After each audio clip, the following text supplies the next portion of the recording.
आज के कलाम की शुरुआत मैं नए नियम से करना चाहता हूं।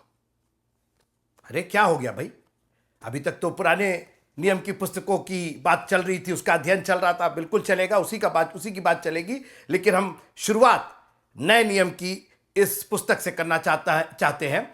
गलतियों की पत्री, द एपिस्टल ऑफ गलेशियन, गलतियों की पत्री, उसका 6वां अध्याय, the epistle of Galatian chapter 6, गलतियों की पत्री उसका 6वां अध्याय और उसकी 6वीं आयत से मैं पढ़ दूं जरा। गलतियों की पत्री उसका 6वां अध्याय और 6वीं आयत से, 6वीं और 7वीं आयत, 2 ही आयत पढ़ते हैं यहां से और फिर हम आपको पुराने नियम में लेके चलेंगे। जो वचन की शिक्षा पाता है, एक बार फिर से, गलतियों की पत्री उसका 6वां अध्याय और 6वीं और 7वीं आयत, the epistle of Galatian chapter 6 verse number 6 and 7। जो वचन की शिक्षा पाता है, जो हम सब पा रहे हैं, इस शिक्षा को आप मामूली मत समझिए मित्रों, वचन की आप शिक्षा पा रहे हैं। इतिहास, भूगोल, समाजशास्त्र, संस्कृत, हिंदी, इंग्लिश की शिक्षा तो आपने बहुत पाली और हुआ कुछ नहीं, मिट्टी थे, मिट्टी में मिल गए। मगर वचन की शिक्षा, बाइबल ने कहीं पर भी इतिहास, भूगोल, समाजशास्त्र, राजनीति शास्त्र की चर्चा नहीं की, वचन की शिक्षा की बात की है। और इसलिए पीस चर्च इस बात के लिए कमिटेड है कि हम वचन की शिक्षा देंगे। मैंने बार बार कहा है और मैं कहता रहूंगा, क्योंकि हमें चर्च के मोड को समझना पड़ेगा कि चर्च है क्या। चर्च सिर्फ एक गैदरिंग की जगह नहीं है, सिर्फ मेले ठेले के लिए नहीं है, सिर्फ कन्वेंशन के लिए और कॉन्फ्रेंसेस के लिए नहीं है। बिल्कुल ठीक है, वो सब होना चाहिए, मैं उसके खिलाफ नहीं हूं और ना बाइबल उसके खिलाफ है। मगर प्रायोरिटी जो है वचन की शिक्षा, वो अगर मिल रही है, जैसा मैंने कहा, स्कूल में स्पोर्ट्स हो रहा है, स्कूल में फेट लग रहा है, मेला लग रहा है, स्कूल में सब हो रहा है, केवल पढ़ाई नहीं हो रही है, किस तरह का वो स्कूल होगा। और इसलिए मैंने एक बार प्रचार किया था ना कि धर्मी जन नाश होता है। क्यों नाश हो रहा? क्योंकि वचन की शिक्षा नहीं। बाइबल कहती है ज्ञान के ना होने से। किस ज्ञान की बात कर रहे हैं? इतिहास, भूगोल, समाजशास्त्र, राजनीति शास्त्र के ज्ञान की बात हो रही है? नहीं मित्रों, वो बात वचन की शिक्षा की। जो वचन की शिक्षा पाता है वो सब अच्छी वस्तुओं में सिखाने वाले को भागी करे। वचन की शिक्षा दी जा रही है यहां पर। अब आगे सुनिए, धोखा ना खाओ, यह वचन की शिक्षा से ही होगा। धोखा ना खाओ, परमेश्वर ठट्टों में नहीं उड़ाया जाता, क्योंकि मनुष्य जो कुछ बोता है वही काटेगा। फिर से सुनिए, धोखा ना खाओ, परमेश्वर ठट्टों में नहीं उड़ाया जाता, क्योंकि मनुष्य जो कुछ बोता है वही काटेगा। आपके सामने आगे भी पढ़ा गया, इसके पहले भी पढ़ा गया, आगे भी पढ़ा गया, लेकिन मैं आज इस सिर्फ 7वें पद पर आपका ध्यान आकर्षित करके आपको पुराने नियम में ले चलना चाहता हूं। धोखा ना खाओ। बड़ा आसान तरीका है धोखा ना खाने का। आप सच्चाई को इतना जान जाइए। मुझे याद है एक बार एक नोट था पैसे का, और मैं बैंक में ले गया उसको, और बैंक का के जो कर्मचारी थे उन्होंने देखते साथ कहा कि भैया ये असली नहीं है, ये असली नहीं है। तो मैंने कहा कि ये क्या है? बोले ये जो भी है ये हमको नहीं पता, लेकिन ये असली नहीं है। ऑफ कोर्स असली नहीं है तो नकली होगा। तो मैंने कहा कि अच्छा ये बताइए कि नकली में क्या क्या चीजें हम देख सकते हैं, हमको भी बताइए। उसने कहा भैया हमने कभी नकली नहीं देखा है, लेकिन हमने असली इतना देखा है कि हमें मालूम है कि असली क्या है, और अगर वो असली नहीं है तो फिर वो क्या है उससे हमारा कोई लेना देना नहीं है, वो निश्चित वो नकली है। क्योंकि असली तो सिर्फ एक ही होता है। आप मेरी बात समझिए। आज हम लोग नकली जानने के चक्कर में असली भूले जा रहे हैं। आपको नकली नहीं जानना है, आप सिर्फ असली इतना जान जाइए, जो वचन से इतना भर जाइए कि अगर कुछ चीज जो इस वचन के बाहर आपको आती है, आप कहिए वो क्या है क्या नहीं है, हम उसके बहस में नहीं पड़ेंगे। I don't want to argue on that. The only thing I know that this is not real. सीधी सी बात है। वो क्या है, कई बार हम नहीं जानते, हम कई चीज चखते हैं, क्या है ये भाई पता नहीं क्या है, लेकिन ये वो चीज नहीं है। जो चीज हम खोज रहे हैं ये वो नहीं है। आलू आप खाने के चक्कर में आपने मुंह में डाला, आप बोले यार ये पता नहीं क्या है, कौन सी सब्जी, हमको मालूम नहीं है, हमको नाम नहीं मालूम, लेकिन ये आलू नहीं है, ये तय बात है। क्योंकि आप आलू का स्वाद इतना जानते हैं कि आपको आलू के अलावा और कुछ मुंह में आएगा तो आप कहेंगे कि वो क्या है, मुझको उसका नाम नहीं मालूम, वो यहां पैदा होता है, वो चीन में पैदा होता है, वो जापान, हमको मालूम नहीं और ना हम उसके चक्कर में है। ये तय है कि ये आलू नहीं है। आपको कैसे मालूम? इसलिए कि आलू मैं इतना खा चुका, इतना स्वाद बचपन से उसका स्वाद मुंह में ऐसा बैठा हुआ है कि उसके अलावा आप आलू कह के नहीं खिला सकते। आप उसको दुनिया की बात कह दीजिए, ये सब्जी वो सब्जी वो ठीक है, लेकिन फिर आलू मत कहिएगा। यही है खुदा का कलाम। धोखा ना खाओ। आज हम धोखा इसलिए खा रहे हैं क्योंकि हमें असली ही नहीं मालूम है। जिस दिन आपको असली की पहचान हो जाएगी, नकली की छोड़ दीजिए, नकली तो अपने आप आ जाएगा जिस दिन आपको असलियत मालूम हो जाएगी। धोखा ना खाओ। परमेश्वर ठट्ठों में नहीं उड़ाया जाता। जिस दिन आपको खुदा का कलाम, असली कलाम आपके मन में आ जाएगा, बैठ जाएगा, फिर आप परमेश्वर को ठट्ठों में नहीं उड़ाएंगे। आइए, उत्पत्ति किताब, मनुष्य जो बोता है वही काटता है। उत्पत्ति किताब और उसका 21वां अध्याय। हम उसी पर थे ना, आप वही पूछ रहे थे ना कि आप कहां चले गए, आप नए नियम में कहां चले गए। मेरे साथ आइए, उत्पत्ति किताब उसका 21वां अध्याय। पिछली बार हमने देखा किस तरीके से परमेश्वर ने अपने वचन के अनुसार किया, और आज भी वो जो कुछ करेगा अपने वचन के अनुसार ही करेगा। वचन से इतर वो कुछ भी नहीं करेगा, वचन से फर्क वो कुछ भी नहीं करेगा। अगर उसके वचन में है, इट्स गोइंग टू हैपन। आसमान और जमीन टल जाएंगे मगर मेरा वचन, मेरी बातें बिना पूरी हुए नहीं टलेंगे। यीशु मसीह ने स्पष्ट रूप से कह दिया, अब यही अटल है, यही था, यही है और यही रहेगा। यीशु मसीह कल, आज और युगानुयुग एक सा है, कोई फेरबदल नहीं। और यीशु मसीह ही परमेश्वर का वचन है। उसका नाम स्वर्ग में हमने देखा कि किस तरीके से वो परमेश्वर का वचन, वो नाम हो जाता है। अब मैं इसी अध्याय के एक दूसरे भाग पर आता हूं। इसहाक पैदा होते हैं और सारा बहुत खुश है, परमेश्वर ने अपने वचन के अनुसार कर दिया। मगर जैसा अभी हमने पढ़ा गलतियों में 6वां अध्याय और 7वीं आयत, मनुष्य जो बोता है सो तो काटता है। परमेश्वर को आप ठट्टों में उड़ाएंगे ना मित्रों, तो फिर आपका भी ठट्टा उड़ेगा। जिस नाप से तुम नापते हो, और अभी मैं आ रहा हूं, आप मेरे साथ रहिए थोड़ी देर, कि परमेश्वर को ठट्टों में किस तरीके से हम उड़ा देते हैं। कई बार हमें समझ में नहीं आता है, और कई बार हम खुद नहीं उड़ाते लेकिन उस संगति में हम रहते हैं। मेरे साथ रहिए, आप आइए मेरे साथ उत्पत्ति की किताब, उसका ज्यादा दूर नहीं, 18वां अध्याय। हम वहां से होकर के आए, 18वें अध्याय से होकर के आए। उत्पत्ति किताब उसका 18वां अध्याय और उसकी 12वीं आयत। मनुष्य जो बोता है सो काटेगा। सो सारा मन में हंसकर कहने लगी, आहा, इनको हंसी बहुत आती थी। और देखिए, मन की हंसी का मतलब जानते क्या है? मखौल उड़ाना, ठट्ठा करना।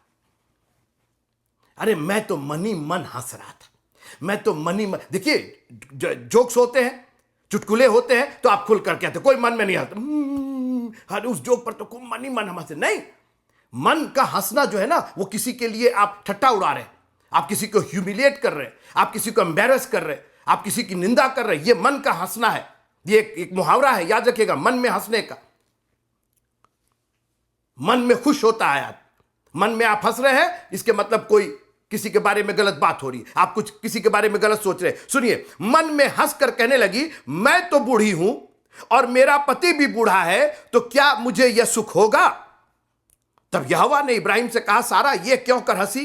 देखिए आप, वो मन का जांचने वाला है। आप कह दीजिए मैं परमेश्वर को ठट्टों में नहीं उड़ाता हूं, कहिए ना, आप 10 बार कहिए, 1000 बार कहिए, हमने मान लिया बाबा, हमने मान लिया। परमेश्वर को मना के देखिएगा, क्योंकि परमेश्वर तो मन का जांचने वाला। आपने मुंह पर तो कह दिया, हमसे तो कह दिया, हमको मना लिया, नहीं साहब हम ठट्टों में नहीं उड़ाते, वेरी गुड, नहीं उड़ाते तो that's okay. Now this is between you and God. अब ये परमेश्वर और आपके बीच में है। वो मन को जांचेगा। आप मन में मुंह से नहीं हंसे होंगे, आप बिल्कुल मुंह पर बिल्कुल सीरियस होंगे, लेकिन कहीं ऐसा तो नहीं है कि आप अपने क्रियाकलाप से, अपनी बातों से, अपने अविश्वास से परमेश्वर का ठट्टा उड़ा रहे हैं। मेरे साथ रहिए, थोड़ी देर रहिए। सचमुच अच्छा, तब पर यहोवा ने इब्राहिम से कहा, सारा ये क्यों कर हंसी कि क्या मेरे जो ऐसी बुढ़िया हो गई हूं सचमुच एक पुत्र उत्पन्न होगा? क्या यहोवा के लिए कोई काम कठिन है? तब सारा डर के मारे यह कहकर मुकर गई, 15वां पद, यह कहकर मुकर गई कि मैं नहीं हंसी। उसने कहा, नहीं तू हंसी तो थी। कह के देखिए, परमेश्वर से कह के देखिए। हमसे तो कह लीजिएगा, हम कहेंगे हाँ भाई नहीं हंसे आप, हमको दिखाई नहीं दिया। परमेश्वर से कह के देखिए, उसका ठट्टा उड़ा करके आप देखिए। मनुष्य जो बोता है, थोड़ी देर रहिए मेरे साथ, बहुत बहुत इंटरेस्टिंग ये एक पूरा वाक्य है। और ये 21वां अध्याय तो कई बार पढ़िएगा और इसको कहीं से कहीं हाईलाइट करके रखिएगा, क्योंकि यही आज के जो युग में हम लोग जिस जमाने में रह रहे हैं, जो ये कॉन्फ्लिक्ट चल रहा है आतंकवाद का और ये और वो जो चल रहा है, वो यहीं से शुरुआत हुई मित्रों। यहीं पर वो बैर भाव जो इसहाक और इस्माइल में जो वैर भाव हुआ, वो यहीं से शुरू हुआ। इसलिए उत्पत्ति की किताब 21वां अध्याय, कई जगह आप लोगों के से मिलते होंगे, अपने दोस्तों से मिलते होंगे, अन्य जातियों से मिलते होंगे, गैर मसीहियों से मिलते होंगे, और कई बार आपको मौका मिलता होगा ये बताने का कि आखिर ये जो मिडिल ईस्ट में, मध्य एशिया में जो तमाम प्रकार की आतंकवाद और तमाम प्रकार की घटनाएं चल रही है, और जो इसराइल और फलस्तीनी और ये सब जो कॉन्फ्लिक्ट चल रहा है, यरूशलेम को जो वो बनाया गया, कैपिटल बनाया गया, इसराइल को यहूदी देश होने का दर्जा अभी उनको मिला, ये हो क्या रहा है? क्यों सारे लोग इतने उद्वेलित हैं? यहीं से उत्पत्ति किताब उसका 21वें अध्याय से, इसको बहुत ध्यान से इसको कहीं हाईलाइट करके रखिए, कभी जरूरत हो तो इसको निकाल करके यहीं से पढ़ना शुरू कीजिएगा। मैं वापस आना चाहता हूं, धोखा ना खाओ, परमेश्वर ठट्टों में नहीं उड़ाया जाता। 12वें अध्याय से परमेश्वर बार बार कह रहा है, तुम निकलो, मैं तुमको एक देश दूंगा, वो मेरा दिया हुआ देश होगा, मैं तुमको फलाऊंगा फुलाऊंगा। आप देखिए ना कितनी बार हम रिपीट करें उसको, और परमेश्वर भी तो रिपीट ही कर रहा है। मेरी बात सुनते रहिए, बार बार बार बार रिपीट कर रहा है, और आखिर में 18वें अध्याय में आकर के सारा ने सब कर ही दिया, हंस दी। अविश्वास के द्वारा आप परमेश्वर को ठट्टों में उड़ाते हैं, जब आपको परमेश्वर के वचन पर यकीन नहीं होता है। और जानते क्यों यकीन नहीं होता है? क्योंकि आपने परमेश्वर के जो वादे जो उसने आपकी जिंदगी में पूरे किए हैं उसको भूल जाते। When you don't remember the past, और मैंने आपको याद होगा ईस्टर के बाद मैंने बात की थी, स्मरण करो कि उसने गलील में रहते हुए क्या कहा था। आज स्मरण शक्ति इतनी कम हो गई मित्रों। रोमियो के 12वें अध्याय में लिखा हुआ कि हे प्रियो, मैं तुमको परमेश्वर की दया स्मरण दिला करके, लिख करके नहीं, दिखा करके नहीं, बोल करके नहीं, मैं तुमको परमेश्वर की दया स्मरण दिला के विनती करता हूं। आज स्मरण शक्ति, याददाश्त इतनी कमजोर है। याददाश्त आप बात करें, आप 10 साल पहले की बात मत कीजिए, आप पिछले हफ्ते की बात कीजिए। खुदा ने पिछले हफ्ते आपको बचा करके रखा, और आज आप नदारत हैं, आप यहां से, आज का आपका 10वां अंश नहीं आया है, आज आपका जो मन और दिल है वो यहां पर मौजूद नहीं है। आज आपकी स्तुति और प्रशंसा, क्योंकि आप भूल गए कि पिछले हफ्ते परमेश्वर ने कितनी भलाई की। और भलाई सिर्फ इसने नहीं की, आप ऑटो से नहीं गिरे, रिक्शे से नहीं गिरे, और कार से नहीं कुचल गए, और पेड़ पर से नहीं गिर गए, और आकाश की बिजली आपके ऊपर नहीं गिरी। नहीं मित्रों, उसने ना जाने कौन कौन मुसीबत से बचाया। भैया कोई मुसीबत आई नहीं, प्रभु तेरा धन्यवाद हो। और उसने हमें मिट्टी में नहीं मिलाया अभी, ताकि मैं उसकी स्तुति और बड़ाई कर सकूं। आप भूल गए। उसके वचन पर अविश्वास उसको ठट्टों में उड़ाने के जैसा है। और कई बार हम उसके विश्वास जो देखिए, परमेश्वर के वचन पर सिर्फ आपको विश्वास करना है। यूहन्ना 3:16, क्योंकि परमेश्वर ने जगत से ऐसा प्यार किया कि उसने अपना इकलौता पुत्र दे दिया, ताकि जो कोई पहाड़ पर से कूदे, पहाड़ पर चढ़ जाए, खाई में उतर जाए, समुद्र के, कुछ नहीं करना है बाबा आपको, ताकि जो कोई उस पर विश्वास करे। यह विश्वास ही, जब आपको विश्वास हो जाएगा, सारा को अब तक विश्वास हो जाना चाहिए, क्योंकि परमेश्वर, मेरी बात सुनिए, 12वें अध्याय में जब परमेश्वर ने निकाला, उसके देश से निकाला, सोचिए वो परदेसी होकर के, लेकिन जिस जगह जा रहा था खुदा बरकतों पर बरकतें देता जा रहा था। सारा कई बार कितनी मुसीबत में पड़ी, फिरौन के दरबार में उसको ले जाया गया, फिरौन उसको करप्ट करना चाहता था, अबीमेलेक उसको करप्ट करना पड़ा, कहीं परमेश्वर ने छूने नहीं दिया। और आज आपको विश्वास नहीं हो रहा, आपके घर के आंगन में परमेश्वर के दूत बैठे हुए, परमेश्वर का कलाम कहा जा रहा है, और आप हैं कि आप दुनिया की बात सोच रहे हैं। नंबर 1, जब आप परमेश्वर के वचन पर अविश्वास करते हैं, और नंबर 2, जब आप आत्मिक बातों को शारीरिक बातों से मिला देते हैं। बाइबल कहती है कि हम आत्मिक बातों को आत्मिक बातों से मिला करके उसका बखान करते हैं। पहला कुरिन्थियों और उसका दूसरा अध्याय मैं पढ़ देता हूं आपके सामने। पहला कुरिन्थियों, 1 Corinthians chapter 2, पहला कुरिन्थियों उसका दूसरा अध्याय और उसकी 13वीं आयत। जिनको हम मनुष्यों के ज्ञान की सिखाई हुई बातों में नहीं, परंतु आत्मा की सिखाई हुई बातों में आत्मिक बातों से मिला कर सुनाते हैं। आत्मिक बातों को आत्मिक बातों से मिला कर। सोना और मिट्टी नहीं मिल सकती मित्रों। सोने में अगर आपको ऐड कराना है तो सोना ही मिलाना पड़ेगा। संसार की बातें, आज बहुत से प्रचारक परमेश्वर के वचन का ज्ञान नहीं है, वो पद से पद नहीं जोड़ते, अपने ज्ञान से, अपने मन से जो कुछ मन में आ रहा बोले जा रहे, बके जा रहे, और इसीलिए उसका कोई प्रभाव नहीं होता है।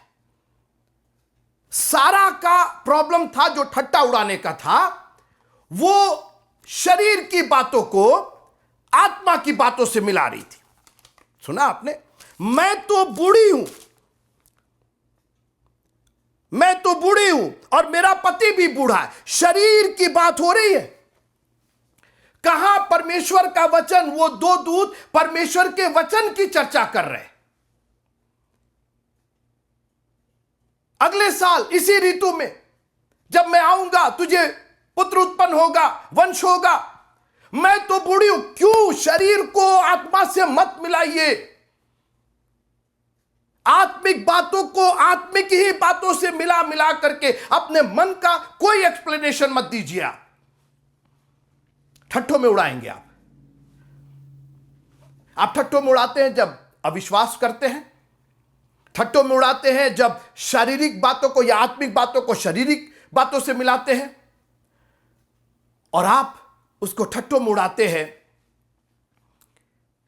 जब आप उसके वक्त से पहले काम करने की कोशिश करते हैं। मेरी बात सुनिएगा, यह बहुत बड़ा एक धोखा हम लोग के साथ है मित्रों।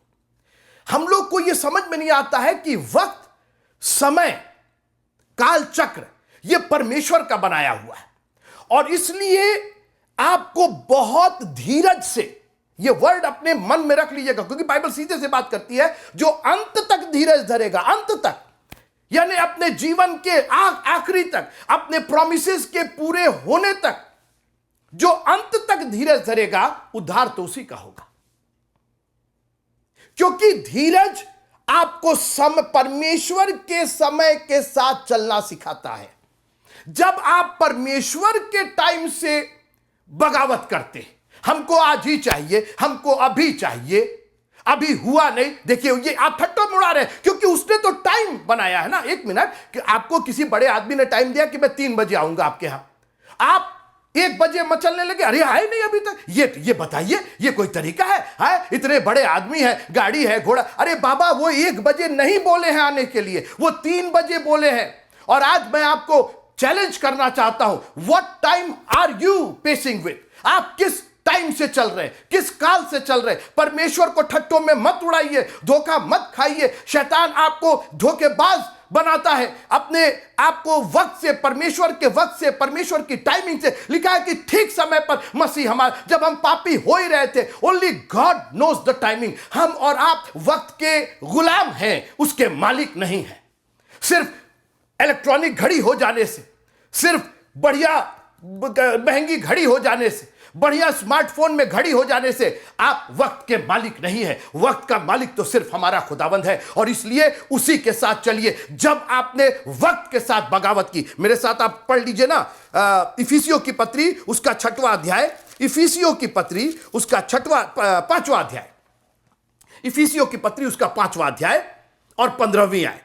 इसलिए ध्यान से देखो, Ephesians chapter 5 and verse number 15।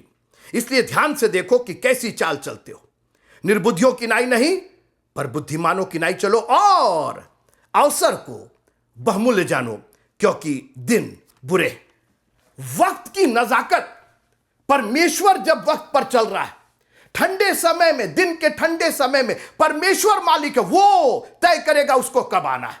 आप पहले ही फल खा करके रखे हुए हैं क्योंकि आप तो परमेश्वर के टाइम से आगे चलना चाहते हैं ना। और आज हम लोग की जिंदगियां इसीलिए धोखा खाई हुई हैं, इसीलिए परमेश्वर को हमने ठट्टों में उड़ाया है, ना जानते हुए भी। लेकिन प्रॉब्लम यह है ना, ज्ञान के ना होने से मेरी प्रजा नाश हो रही। और आज मैं आपको ज्ञान देना चाहता हूं कि मेहरबानी से अपने जीवन में परमेश्वर की प्रतिज्ञाओं को पूरा होने का वक्त दीजिएगा। इतना उकताने की जरूरत नहीं है। उकता गए थे मार्था और मरियम, यीशु मसीह के दोस्त होने के बावजूद, उनके करीबी होने के बावजूद। 4 दिन के बाद, अरे वो वक्त का मालिक है, वो तय करेगा, आप नहीं तय करेंगे। आप मत गिनिए 1 दिन, 2 दिन, 3 दिन और 4 दिन। उसने अपने आप को वक्त के ऊपर रखा है। He is not governed by time. I and you are governed by time, not God himself. वो टाइम में से नहीं आया है, टाइम परमेश्वर में से निकला है। वो आदि के पहले था और अनंत के बाद भी होगा मित्रों। इसलिए अपने आप को पूरी तरीके से समर्पित कीजिए। आज हमारे जो फ्रस्ट्रेशन, जो वर्ड फ्रस्ट्रेशन है ना, जो निराशा है ना, जो आपकी चिड़चिड़ाहट है, केवल इसलिए है कि आपने अपने आप को वक्त का मालिक समझ लिया है। परमेश्वर के हाथ में दीजिए। देखिए, आपको सिर्फ एक काम करना है। मैंने कहा धोखा मत खाओ, और धोखा ना खाने के लिए सिर्फ एक काम कीजिए। 1 को, जो गिनती 1 है, उसको 2 के पहले रख लीजिए। बस इतना ही करिए। दिखने में सबसे छोटा अंक है 1, मगर मित्रों, बगैर 1 के आप लाख, करोड़, अरब, खरब नहीं जोड़ सकते। और हमारे खुदावंत को कई बार वो दिखाई तो छोटा देता है, कभी कभी तो दिखाई नहीं देता। 7 बार जाना पड़ा, एलिया के नौकर को बार बार भेजा, जाओ देख करके आओ, देख करके आओ, फिर देख करके आओ। 7 बार जाना पड़ा, कुछ नहीं दिखाई देता, मगर धीरज था उसके पास। वो वक्त का गुलाम था। उसने कहा तू मालिक है खुदावन, 7 नहीं 70 बार जाना पड़ेगा तो मैं जाऊंगा, क्योंकि वक्त आपने तय किया। आप तय करेंगे कि कब छोटा सा बादल का टुकड़ा दिखाई दे। और मैं आपकी जिंदगियों को बहुत उत्साहित करना चाहता हूं मित्रों, कि अपनी जिंदगियों में अगर आप वो छोटा सा बादल का टुकड़ा देखना चाहते हैं जो मनुष्य के हाथ बराबर है, एक काम कीजिए, धीरज से उसकी बाट जोइए। बहुत आगे करने की जरूरत नहीं, आप सिर्फ उसको ठट्टों में उड़ा रहे। आगे लिखा है, मनुष्य जो बोता है वही काटेगा। अजीब बात है। अरे पहले उगेगा तब तो काटेगा। देखिए, इसमें परमेश्वर ने अपनी दया छिपा करके रखी है। उसने आपको एक मौका दिया है कि आपने बो तो दिया है। मेरी बात बहुत ध्यान से सुनिएगा, बहुत गंभीर चर्चा है जो परमेश्वर की ओर से मुझे पहुंची, और यह रेवलेशन मैं आप तक पहुंचा रहा हूं। मनुष्य जो बोता है वही काटेगा, ठीक है। तो पहले जो मनुष्य बोया है, पहले वो उगे तब तो काटेगा। इसी बीच के जो बीच का समय है, जो बीच का भाग है, जो बोने और काटने के बीच का जो उगने वाला टाइम, इसको खुदा ने अपने हाथ में रखा है। मनुष्य जो बोता है वही नहीं उगता है, क्योंकि वहां परमेश्वर की दया है। और आज ये दुआ कीजिए कि प्रभु, हमने बो तो दिया है, उगने ना पाए।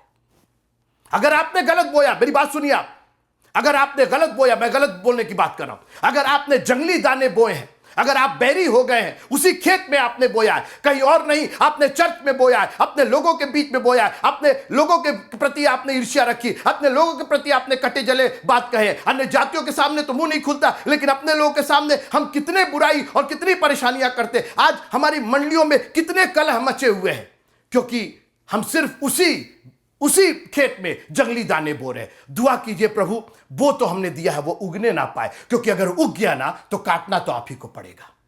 वो तो अच्छे अच्छे दाने काट करके ले जाएगा, उसकी चिंता मत कीजिए आप। हमारा प्रभु, उसने कहा ना, मालिक ने कहा चिंता नहीं करो, बढ़ने दो उनको, जब कटनी का समय आएगा उनको निकाल करके हम भाड़ में झोंक देंगे, आग में डाल देंगे उनको। आप दुआ कीजिए प्रभु हमने बो दिया है, हमसे गलती हो गई, हमसे ईर्ष्या हो गई, हमसे द्वेष हो गया, हमसे किसी के प्रति कहा सुनी हो गई, हमें माफ कीजिएगा, वो उगने ना पाए, वो वहीं खत्म हो जाए, उस बीज को वहीं नष्ट कर दीजिएगा अपने लहू के द्वारा। प्रभु जी अपने पवित्र आत्मा की सामर्थ के द्वारा, अपने वचन के द्वारा आज उसको नष्ट कर दीजिए खुदावंद। हम उसको काटना नहीं चाहते। ये मुकर गई थी, परमेश्वर ने कहा तू हंसी थी।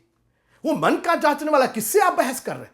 और मैं बार बार कह रहा हूं कि आप अभी जो वचन सुन रहे हैं ना, आप उसको मत दोष दीजिए, अरे पता नहीं क्या बोल रहे हैं। मैं कुछ नहीं बोल रहा हूं, ये परमेश्वर का कलाम है और परमेश्वर आपसे डायरेक्ट बात करेगा और आपके मन में उथल पुथल हो रही होगी, लेकिन आप ये सोचेंगे अरे ये तो बोलते ही रहते हैं, अरे ये तो प्रचारक है, इनका तो काम है। मैं वो प्रचारक नहीं हूं, मुझे आपसे कोई दुराव नहीं, मैं आपका उद्धार नहीं कर रहा हूं, आप मेरे कर्जदार नहीं है मित्रों, लेकिन ये खुदा का कलाम है, मैं आप तक पहुंचा देना चाहता हूं।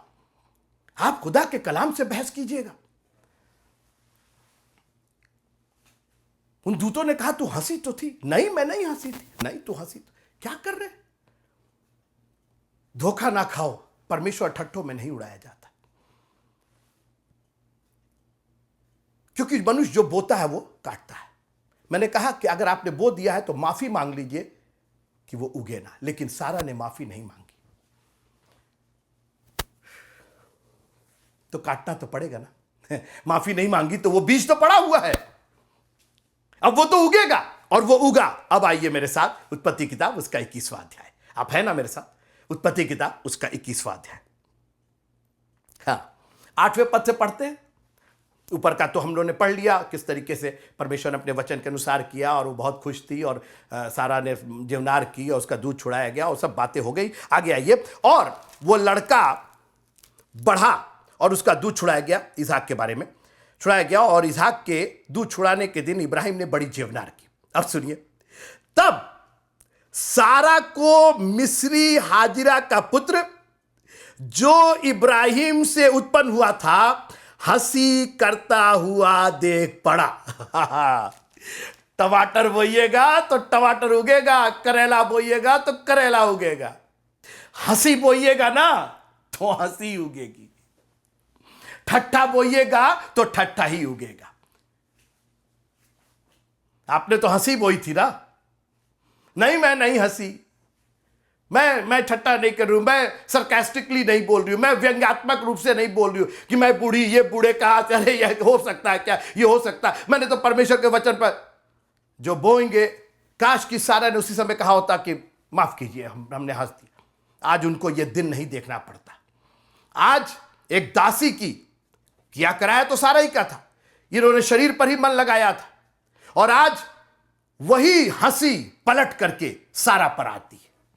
सारा को इस्माइल की आंख नहीं खराब लगी, उसका बाल नहीं खराब लगा, उसका कलर नहीं खराब लगा, उसकी शक्ल और सूरत नहीं खराब लगी, उसकी हंसी, और वो हंसी हंसी नहीं थी। He was not laughing on a joke, in fact he was laughing on Isaac. वो व्यंग्यात्मक रूप से हंस रहा था। तुम तो छोटे हो, तुम तो बाद में पैदा, मैं मालिक हूं। मैं सोच लीजिए आप, कहां परमेश्वर ने इसहाक को प्रॉमिस का पुत्र बनाया था, वाचा का पुत्र बनाया था, और आज उसी के सामने, इब्राहिम और सारा के सामने, जो परमेश्वर के अभिषिक्त हैं, जो परमेश्वर की वाचा और वचन है, उनके सामने दुनिया हंस रही है। एक गुलाम का बेटा हंस रहा है। और आज मसीहियों, मैं आपको चैलेंज करना चाहता हूं, यह दुनिया आप पर केवल इसलिए हंस रही है कि हमने कहीं ना कहीं कुछ गलत बोया है, हमने ठट्ठों में उड़ाया है उसको, हमने परमेश्वर का कलाम नहीं बोया है, हमने दुनिया की बातें बोई, हमने एजेंडा बोए हैं, अपने बोर्ड मीटिंग्स बोए हैं, अपने सेक्रेटरी बोए हैं, अपने ट्रेजरर बोए हैं, अपने बिशप बोए हैं, अपने बोर्ड मेंबर्स बोए हैं, दुनिया की चीजें हमने बोई हैं, सिर्फ खुदा का कलाम नहीं बोया हमने। तो जो बोया है ना, चूंकि हमने माफी मांगी नहीं उसके लिए, तो वही उग रहा है मित्रों। और इसीलिए आप मसीही मंडलियों की हालत देख रहे हैं।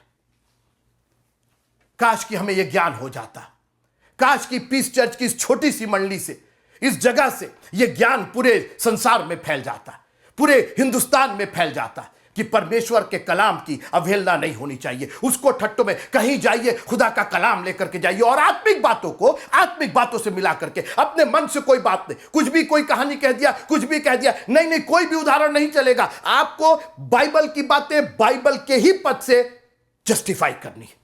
परमेश्वर अपने ही आपको ग्लोरी करता है। एक जगह लिखा है कि परमेश्वर ने खुद अपना प्रचार किया, यहोवा यहोवा, वो अपना प्रचार कर रहा है मित्रों, इसलिए कि उसके आगे कोई नहीं, उसके पीछे कोई नहीं, उसके सामने कोई नहीं, उसके बैक में कोई नहीं। He is the only one. अनादिकाल से अनंत काल तक तू ही ईश्वर है।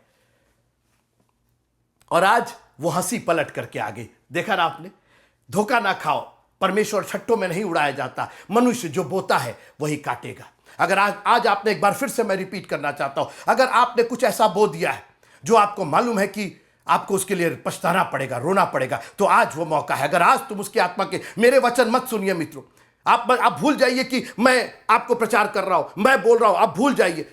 Just close your eyes and think, if you have sowed anything bad, God can heal that thing, God can destroy that thing. परमेश्वर उसको अपने लहू के द्वारा, अपने वचन के द्वारा, उस बोए हुए उस जंगली दाने को खत्म कर सकता है। प्रभु, हम उसको बढ़ने नहीं देना चाहते, हम उसको कटनी तक नहीं रहने देना चाहते। आज और इसी वक्त वो बुराइयां मेरे जीवन से दूर कीजिए खुदावन। I am ready to receive. आपकी ताड़ना हमारे लिए मंजूर है। हो सकता ताड़ना मिले हमको, हो सकता है कि हमें कुछ नुकसान उठाना पड़े, कोई बात नहीं प्रभु। अगर वो बीज नष्ट हो रहा है, हम उसके लिए तैयार हैं, क्योंकि हम उसको काटना नहीं चाहते।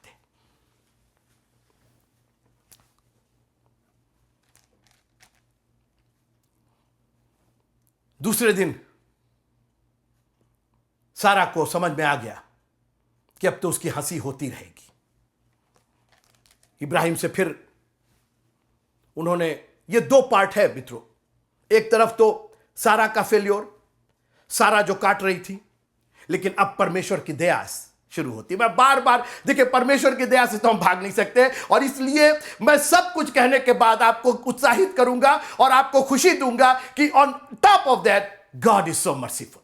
लिखा है कि अनुग्रह पर अनुग्रह उसने भर दिया है मित्रों हमें अपनी दया से, हमारी नालायकियों के बावजूद। सोचिए, वो लोग उसको क्रूस पर चढ़ा रहे थे, उसके हाथों में कीले, उसके मुंह पर थूक, उसके सर पर कांटों का ताज, सब उसी समय। और उसी समय वो उन सबसे ऊपर आके कहता, इन्हें क्षमा कर, क्योंकि ये नहीं जानते क्या। अरे ये नहीं जानते क्या कर रहे, इनको ये नहीं मालूम है कि क्रूस क्या होता, इनको ये नहीं मालूम है कि पीड़ा क्या होती, इनको ये नहीं मालूम है कि हाथ में कीले ठुकेंगी तो दर्द होता, इनको ये नहीं मालूम कि सर पर कांटों का ताज रखा जाएगा तो क्या होगा। प्रभु इनको सब मालूम है, क्या कह रहे। ना ना ना, ये नहीं जानते कि ये क्या कर रहे हैं। कितना महान, कितना दयालु प्रभु है। सारा ने इब्राहिम को आदेश दिया, इसको निकाला जाए अपने पुत्र के कारण। अभी जो हमने पढ़ा सुनिएगा। तब सारा को मिस्री हाजिरा का पुत्र जो इब्राहिम से उत्पन्न हुआ था हंसी करता हुआ देख पड़ा। सो इस कारण उसने इब्राहिम से कहा, इस दासी को पुत्र सहित बरबस निकाल दे, क्योंकि इस दासी का पुत्र मेरे पुत्र इसहाक के साथ भागी ना होगा। अब देखिए, ये पलटना चाह रही हैं जो इन्होंने बोया है, अब ये सही बोना चाह रही है। अब इनको समझ में आया कि अरे बाप रे बाप, इसहाक ही तो वाचा का पुत्र है। मेरे और आपसे वचन से जो पैदा हुआ है, जो वाचा से पैदा हुआ, वो इसहाक है, इसका हमसे कोई लेन देन नहीं है। अब बीज सही बोया जा रहा है, और तब परमेश्वर की दया वहां पर मौजूद होती है। सुनिए, परमेश्वर ने अब सारा को डांटा नहीं। सो इस कारण उसने इब्राहिम से कहा, इस दासी के पुत्र को बरबस निकाल दे, क्योंकि इस दासी का पुत्र मेरे पुत्र इसहाक के साथ भागी ना होगा। यह बात इब्राहिम को अपने पुत्र के कारण बहुत बुरी लगी। अब देखिए, इब्राहिम को तो बुरा लगा क्योंकि बेटा तो उसका था, मगर परमेश्वर इंटरवीन करते। तब परमेश्वर ने इब्राहिम से कहा, उस लड़के और अपनी दासी के कारण तुझे बुरा ना लगे, जो बात सारा तुझसे कहे उसे मान। सुना आपने, आप सही बोइएगा ना मित्रों, तो सही परमेश्वर उगाएगा उसको। परमेश्वर तो पहले से ही इस योजना में शामिल नहीं था। ये तो अब सारा को समझ में आया कि भाई सही बीज बोना है। उसने कहा अब इसको हटाइए। और आज मैं आपसे निवेदन करना चाहता हूं कि एक बार वो गंदगी आपके जीवन में आ गई है और वो परमेश्वर दूर करना चाहता है तो उसको दूर कर दीजिए। अगर आपको समझ में आ गया कि ये बुराई मेरे जीवन में है, गेट रिड ऑफ दैट, उससे छुटकारा पाइए मित्रों, उससे स्वतंत्र होइए, उससे आजाद होइए, अपनी गुफा से बाहर निकल आइए मित्रों। अगर आपको उसका दरवाजा खुला हुआ दिखाई दे रहा है, आपको अगर स्वतंत्र होने का मौका मिल रहा है, डोंट लूज द टाइम, वक्त मत गवाइए, अवसर को बहुमूल्य जानिए, क्योंकि दिन बुरे हैं। बुद्धिमानों के समान चलिए और अगर आज उससे निकलने का मौका मिल रहा है, कहिए प्रभु आज मैं निकल जा रहा हूं। और सारा ने कहा कि ये 2 साल 3 साल बड़ा हो जाएगा, वो हाई स्कूल प्राइमरी कर लेगा और फिर जूनियर हाई कर लेगा और फिर हाई स्कूल करेगा, इंटर तक रहने दी। वो बोली कहीं कुछ नहीं। सुनिए मित्रों, अगर आज तुम उसकी आत्मा के, मैं नहीं जानता हूं कि परमेश्वर आज किससे बात कर रहा है, इस इंटरनेट के जरिए, फेसबुक के जरिए, यूट्यूब के किससे बात कर रहा है, या आप जो लाइव सुन रहे हैं किससे बात कर रहा है, लेकिन एक बात तय है कि अगर आप उसके आत्मा की आवाज को सुन रहे हैं तो आप निकल आइए, अपने जंजीरों को तोड़ करके। लाजर बाहर निकल जाए। नहीं प्रभु जी आज नहीं, 4 दिन तो पड़े हैं, 4 दिन और पड़े रहने दीजिए। और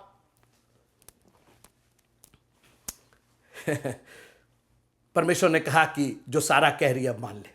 अभी तक परमेश्वर अब्राहम को आदेश देता था और सारा को आदेश दिलवाता था अब्राहम से। अब सारा ने अब्राहम को आदेश दिया और परमेश्वर ने कहा उसके मान ले। और परमेश्वर की दया बहुत बड़ी है। ये चैप्टर इतना विशाल है कि हम इसको ये 30-40 मिनट में खत्म नहीं कर पाएंगे, क्योंकि ये एक बहुत बड़ी योजना परमेश्वर की। क्योंकि परमेश्वर ने कहा, सुनिए, क्योंकि जो तेरा वंश कहलाएगा सो इसहाकी से चलेगा, दासी के पुत्र से भी मैं एक जाति उत्पन्न करूंगा। दासी है वो, उसका पुत्र है, लेकिन उससे भी एक मैं जाति उत्पन्न करूंगा, इसलिए कि वो तेरा वंश है।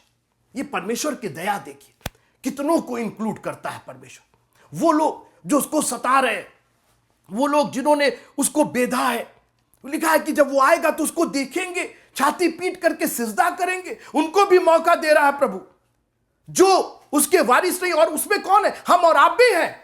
हम जो अन्य जाति हैं, हम जो यहूदी नहीं हैं, हमको भी उसने आत्मिक यहूदी बना करके अपने में जोड़ लिया, ग्राफ्ट कर लिया।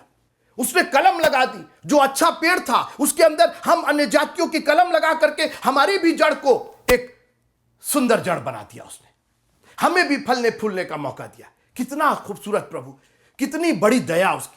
क्योंकि परमेश्वर ने जगत से ऐसा प्यार किया, जितने लोग हैं सबसे वो प्यार करने को तैयार है, लेकिन उसका अंश आप में होना चाहिए। इब्राहिम का अंश चूंकि इस्माइल में था, इसलिए वो आशीष पाएगा। देखिए परमेश्वर अपने वचन का पक्का है। यहां पर हाँ है तो, लेकिन नहीं हम उसको आशीष नहीं दें। अरे सर, वो उसका अंश है इब्राहिम का। परमेश्वर ने कहा तेरा अंश है उसके अंदर, भले ही गलत हुआ लेकिन तेरा अंश है और तू आशीष का दाता है। और हमसे जुड़े हुए लोग मित्रों, कई बार हमें समझ में नहीं आता, लेकिन हमसे जुड़े हुए लोग हमारी वजह से आशीष पाते हैं। कई बार पास्टर की आशीष कांग्रीगेशन को लगती है। कांग्रीगेशन सोचती है, गाने बजाने में सोचता है ये तो हमारी आशीष है, हमारा। कई बार आप हमारी वजह से ब्लेस हो रहे हैं, ये मत भूलिएगा। इब्राहिम की वजह से इस्माइल आशीष पा रहा था। इस्माइल का अपना कोई कुछ नहीं था, वो तो हंसी उड़ा रहा था, वो तो ठट्टा कर रहा था।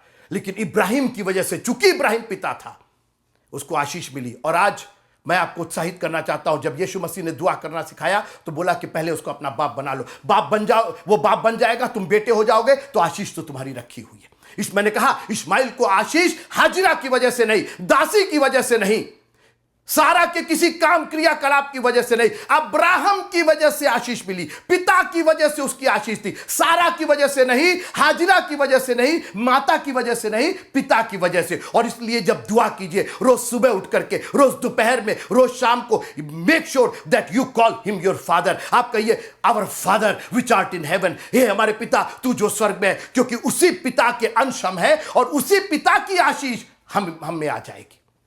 उड़ाऊ पुत्र अपने चाचा और अपने मौसा के पास नहीं गया मांगने के लिए, पिता के पास गया। और उसको अगर जो उसका भाग था अगर किसी ने दिया तो चाचा और मौसा और फूफा ने नहीं दिया, उसको उसके पिता ने ही दिया, क्योंकि वो पिता का बेटा था, पिता का अंश था। और आज अगर आपको आशीष चाहिए तो अपने स्वर्गीय पिता से मांग करके देखिए। दुनिया में हाथ फैलाने की बजाय इससे कहने उससे कहने, फ्रस्ट्रेटेड होने, किसी को बुरा भला कहने, उन्होंने मदद नहीं की, वो नहीं आई, जरूरत नहीं है। खुदावंद तू हमारा बाप है और तू हमारी सारी जरूरतों को पूरा करेगा।